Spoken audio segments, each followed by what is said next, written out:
Good morning and welcome to Children's Worship Outside. It's a beautiful weekend and we're celebrating peace going forward through the generations today and honoring Memorial Day weekend. But let's begin with a song, Passing Peace Forward. We're going to sing 3 times through I've Got Peace Like a River and see if you can pass it to someone else so that your voices can grow bigger and bigger and bigger with whoever you're with. And if you're by yourself, I would invite you to grow your voice bigger as you sing it 3 times. Okay, here we go.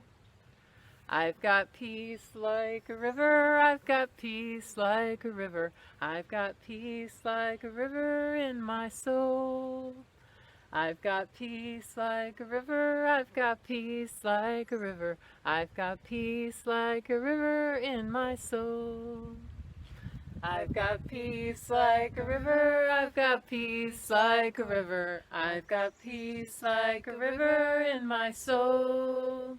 I've got peace like a river, I've got peace like a river, I've got peace like a river in my soul. Even bigger now. I've got peace like a river, I've got peace like a river, I've got peace like a river in my soul.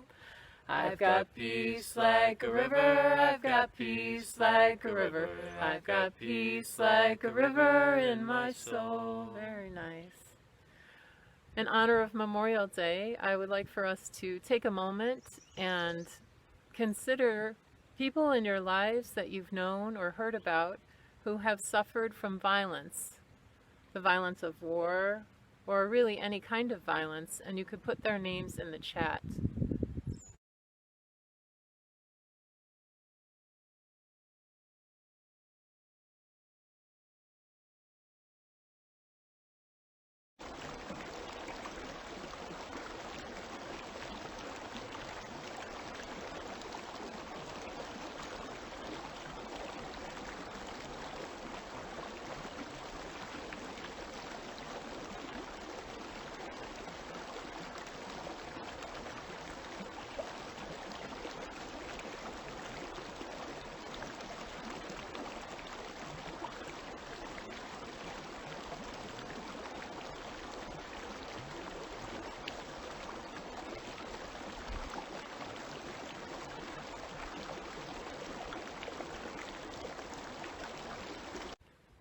Our chalice lighting today is by Anna and Ian, and they've selected an item from their home to put near their chalice to represent peace that they'd like to have moving forward in the world.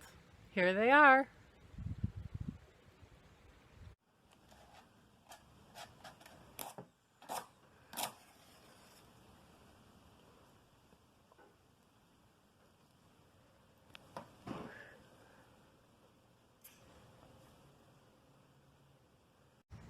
Double thumbs up for life. Life is a gift for which we are grateful. We gather an online community to celebrate the glories and mysteries of this great gift. Awesome. For our mindfulness practice today, we're going to be doing one of the 4 qualities of nature, and that is the openness of the sky, because it's a perfect day to do it. In this practice, we simply take deep breaths and imagine ourselves opening and unloosening. It's a quality that can help us when we're feeling stressed and all tight and closed up, to open ourselves and to be able to be more compassionate and have more possibilities, right? So here we go. So all you need to do for this is either put your chin up or lay down, and we're going to just take some deep breaths together.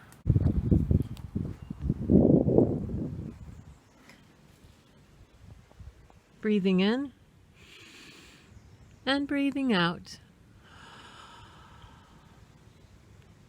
And breathing in and breathing out.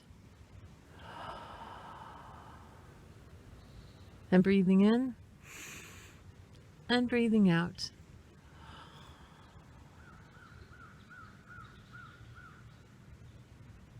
Clouds come, clouds go. but my mind is a clear blue sky. We can sing rain. Rain comes, rain goes, but my mind is a clear blue sky. Storms. Storms come, storms go, but my mind is a clear blue sky. Yeah. Breathing in and breathing out. For our moment of inquiry today, I wanted to ask somebody who had been in a war what they bring forward from learning from the past experience they've had at war. I don't know if any of you know somebody who's been in a war, who's still alive, but my niece is. She's a veteran, and she has served at the United States Army as a captain in the Army. And so I asked her if she would share with us, what is it like being a person who's not in the Army anymore, but what is it that you most carry with you from the experience of being in war that is about peace for you? And here's what she said. One thing I realized when I deployed to Afghanistan and met a friend of mine, Katibullah, who's in the Afghan National Army, was that a lot of times we focus our Memorial Days and our efforts thinking about the soldiers who deployed to these wars, or the airmen or the Marines, and how challenging it is for those individuals. And as somebody who was one of them, I was a captain in the Army, it was very challenging. However, when I became friends with Katibullah, who was in the Afghan National Army, I realized how hard it is to be someone who lives in that country. Afghanistan, for the most part, had been at war for decades, and the destruction that and the uncertainty and all the chaos that happens and is experienced by the people who are left behind, the citizens of that country, frankly, that's something that we don't talk a lot about. And so after meeting Katibullah and being friends with him, it changed how I move through the world and think about war and its destructive characteristics, not just on service members, but on those who are in the midst of it. Thank you, Courtney.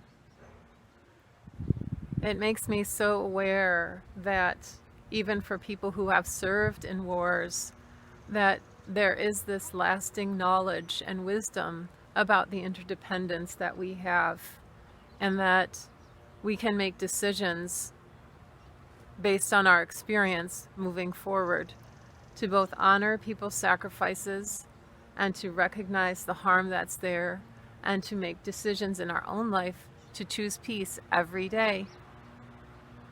Yep. So that's what this story is about.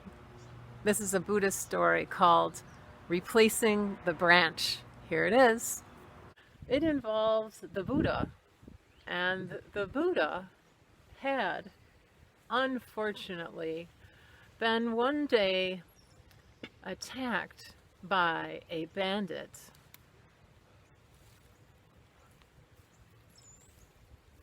This is how it went. Now, the bandit came upon the Buddha, and the Buddha said to the bandit, "Please, respect my dying wishes. Please respect my dying wishes. If you're going to kill me." If you're going to kill me. "Yes, and what would those be?" said the bandit. Yes, and what would those be? "Well, first," said the Buddha, Well, first, "go and cut a branch off of that tree over there." go and cut a branch off of that tree over there.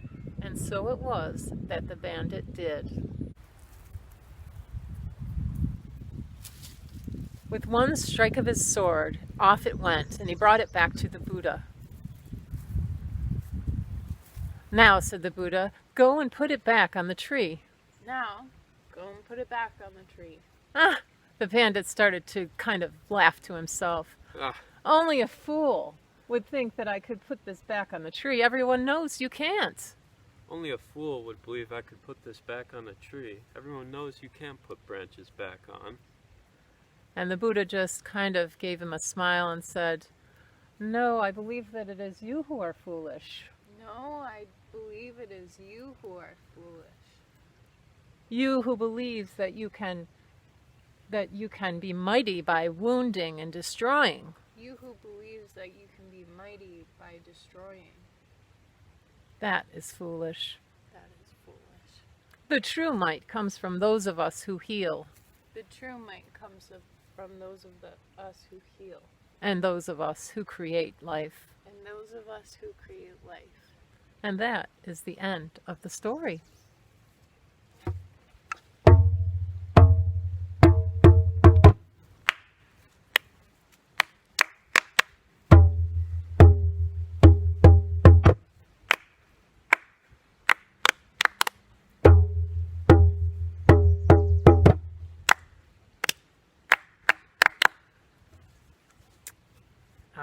So I decided to ask Anna and Ian what they thought of this story, what it had to teach us. Here they are. I think the story means to create instead of destroy.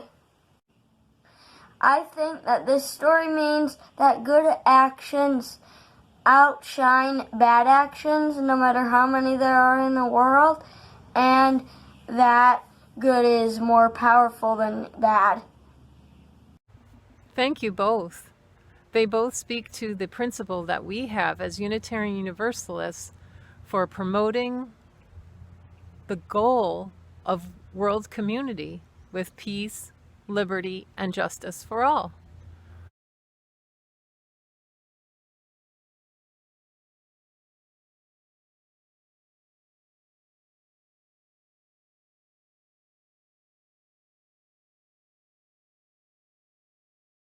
Yeah, I also think about this idea of the person who is promoting violence and the person who is promoting peace, and that the closer that they can come together, kind of like my niece Courtney and her friend in Afghanistan, when there is a closeness between people, even in the midst of their roles and treating each other maybe unkindly at one point, that there could be a way for healing forward.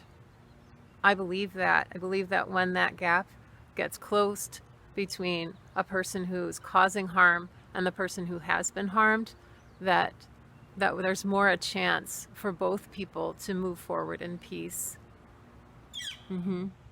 Yes, it definitely speaks in this story that we need to keep promoting that in our daily lives. Which brings me to our family connection today. This is a new part of worship where we'll invite families to do one thing, maybe this week, maybe right now, that goes along with our worship service. And today's worship service, we are going to focus on peace in our homes, because peace in our homes is where peace really grows in our hearts, right? So I've asked the Reish family if they would do one of the exercises you could do at home. And that is for each person in your family to name what peace feels like to you. What does it look like? What are the actions? And what are things that wouldn't mean peace to you in your family? And to have that kind of circle conversation amongst yourselves and maybe come up with a covenant. Or you could take the Pledge of Family Nonviolence that was in your newsletter this past week. Right? So some kind of agreement as a family as to how you're going to promote peace. That doesn't mean you won't have conflict, doesn't mean that you won't have things that hurt each other sometimes, but what is it to mean peace in terms of restoring a peaceful environment in your home? So here's what the Reish family had to share when they did this exercise. I would like our home to embody empathy to people who are hurt in any way, and what I would not want our home to embody is bigotry to people who are different. What I would like in our home is love and peace, and what I wouldn't like is fighting. And I would like hugs in our home, and I would not like anger. I want us to have acceptance in our home of each other and all the people around us. And I want an action that we have in our home to be to use our hands only for good works. And when we hurt each other with our words, or hopefully not with our hands, when we hurt each other, that we ask what we can do to repair our relationship and then take an active measure to do something or create something that brings light back into our home. Thank you so much.